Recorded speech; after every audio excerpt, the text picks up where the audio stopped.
Se você nasceu pelo menos até a década passada, provavelmente você já ouviu falar dessa dupla dinâmica, Taz e Aircraft, protagonizando mais uma aventura, atuando com seus amigos. Dessa vez a aventura não diz respeito a uma entidade sendo revivida. Vamos investigar, gente. Todo mundo reprovou de ano já estamos ferrados no colégio. Vamos fazer alguma coisa nessas férias. Menos eu não reprovei.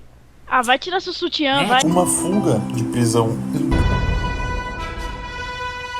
ou até mesmo uma vila que é invadida por zumbis. E tem a melhor atuação desse século. Cuidado aí com o espaço. Eu acabei com ele. Aí. Em 26 de março de 2015 foi lançado um trailer de mais uma produção dos Moços, dessa vez com uma nova história. 4 garotos em meio a um mundo devastado por ataques nucleares, situado no ano de 2026. Recebem um aviso pelo rádio do Coronel Strike, encarregando os mesmos de ativar o chamado Projeto de Salvação, precisando eles encontrarem 16 monumentos, sinalizados para que eles pudessem nos pegar e reuni-los no prédio do governo. Na época desse trailer, eu fiquei muito hypado, até porque a gente estava presenciando o acontecimento, Fuga Impossível, que nesse período ainda estava em produção, e logo depois seria lançado o último arco de Herobrine, a lenda, sendo ela Herobrine, o Retorno. O primeiro episódio já vinha com muita força, sendo lançado no dia seguinte ao trailer, ao meio-dia de uma sexta-feira. Episódio 1. O episódio inicia com um contexto geral, que é o trailer da série, mais o resto do episódio. Importante avisar que a ambientação se dá em domos com cidades dentro. Estética popularizada pela série de televisão Under the Dome e por sua breve menção em Shumi Labs 1 em alguns episódios. E Herobrine, a lenda. Esses domos eram usados como abrigo, mas em alguns dias os suprimentos das cidades eventualmente acabariam, né? E é aí que os 4 protagonistas se encaixam. Acordando dentro de um caminhão, JV, Peck, Mike e Batista já embarcam na aventura e se dirigem a Craft City, em direção ao prédio do governo, para receber mais instruções, claro. De primeiro, eles param em um posto de combustível para conseguir informações e tal, já que aquela cidade é uma cidade nova para eles e fora dos domínios dos donos. Nesse posto, eles encontram um comerciante, que dá para eles uma missão secundária, por suprimentos à vontade, claro, desde que eles façam bem, tá, né? Que seria a salvação mundial, no caso. Subindo o edifício à frente do posto, no último andar do prédio abandonado, Batista acha uma mochila, que era o que o comerciante havia pedido. Além disso, uma roupa da SWAT. Voltando ao comerciante, entregando a mochila para ele, o mesmo os entrega um cartão de acesso ao subsolo do estabelecimento. Mas antes, ele os avisa que ali haviam pessoas que cultuavam uma bomba desativada. Apesar disso, não tem ninguém lá, além de placas e armas. E muitos corpos dos adoradores da bomba, que se sacrificaram por ela. Sem questionar, o comerciante do porquê havia corpos e uma bomba nuclear praticamente inativa no subsolo de um posto de gasolina, eles saem de lá e vão pro prédio do governo, deixando um gancho pro próximo episódio. Episódios. Pendurados em um prédio mais à frente, esses 2 jovens, que claramente têm TDAH, já seguem em direção a um monumento, que se encontra no topo desse prédio. O próprio Peck pergunta se não seria melhor pegar informações no prédio do governo antes, mas os outros 3 dizem que é mais fácil só acabar com os monstros lá dentro e coletar um monumento,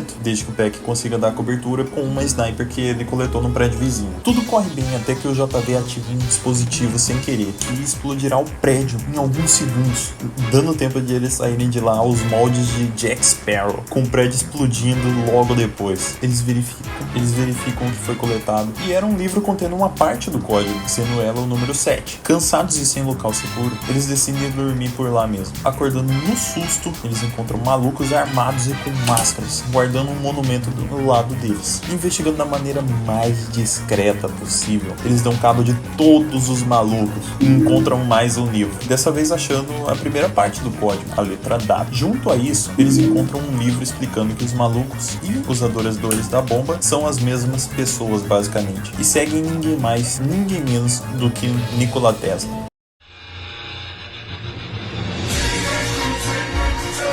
E eles também vão atrás dos monumentos, mas para guardá-los para si e apenas adorarem a radioatividade. Depois dessa explosão de informação, eles vão em direção a mais um monumento, que estava bem perto até, mas aí o episódio acabando praticamente com a série, já que os outros 6 episódios estavam perdidos até serem encontrados e colocados no YouTube novamente. Graças ao Wayback Machine. Obrigado, Wayback Machine. Episódio 3. Já colocados juntos a 2 sinalizadores, eles recapitulam que anteriormente escutaram ativaram uma chamada de rádio do coronel, dizendo a eles que esses dígitos seriam 16 no total e abririam uma espécie de cofre ou sala que levaria à salvação. Eles coletam mais armas em um local destruído e adentram num esgoto abandonado.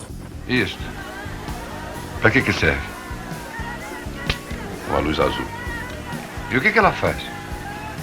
Fica azul. Que loucura. Tendo que se separar em grupos de 2 para cada um coletar um livro que estaria em um lugar daquela imensidão de túneis. Seria bem fácil se não houvesse minas e armas não desativadas pelo esgoto inteiro. Por que tem arma dentro do esgoto? Por que tem mina dentro do esgoto? No meio do caminho, Peck e Mike recebem um áudio do Batista dizendo que há alguém estranho por lá. E depois disso acabam pedindo ajuda, dando para perceber, no fundo, uma voz feminina. Os dois moços tentam achar o livro o mais rápido possível, achando o dígito underline. Sim, underline. E correm de volta para se encontrar com o Batista e o JV. Episódio 4. Subindo de volta dos esgotos o mais rápido que podem, e de repente em meio a chiados de rádio, o JV diz estar em um avião. Depois ele muda isso para um helicóptero. Ficando num atalho desconhecido, eles aparecem pelo portão do posto de combustível do primeiro episódio. Logo depois, no topo do prédio, com seguidores do Tesla em vigia, JV e Feberes correm perigo perto do helicóptero que eles aparentemente usaram para fugir e destruíram no processo. Depois de acabarem com todo mundo do prédio, eles encontram os outros dois em um avião. Pelo menos um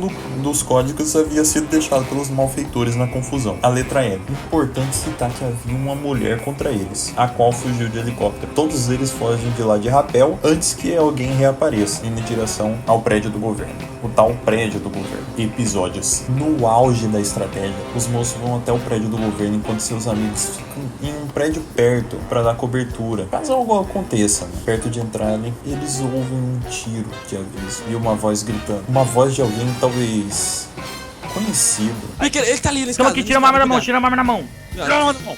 Tira a arma da mão. Os dois, aqui na frente, agora. Um militar indagando se eles eram aliados do Tesla, e ao mostrarem que possuem um código, o homem revela que só sobrou ele do que um dia foi um exército. Meu Deus do céu, não sobrou nada. Se apresentando como Coronel Stark. O coronel explica para os garotos que por conta de uma falha em um dos bunkers do governo, todos acabaram morrendo, menos ele que foi deixado para fora. E explica toda a conversa de projeto de salvação era algo que o exército deveria fazer. Mas como só tinha ele preferiu pedir ajuda e de brinde joga no colo deles a missão de ir atrás de um dos códigos, que foi perdido dentro de um bunker falho, que tem níveis de radiação equivalentes a Chernobyl. Mas antes disso, ele mostra um mural de identificação do código e explica como funciona. Eles se equipam e entram no bunker, descendo os níveis, investigando baús, apelando até mesmo para as salas mais destrutivas em níveis de radiação. Até que eles acham a sala do núcleo, que devia ter mais radiação que uma usina nuclear pelos habitos do medidor, indo sem balas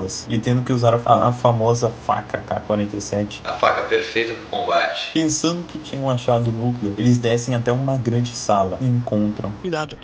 Onde isso que vai levar? Onde isso que leva? Meu Deus! Meu Deus, cuidado! Que é isso? Cuidado!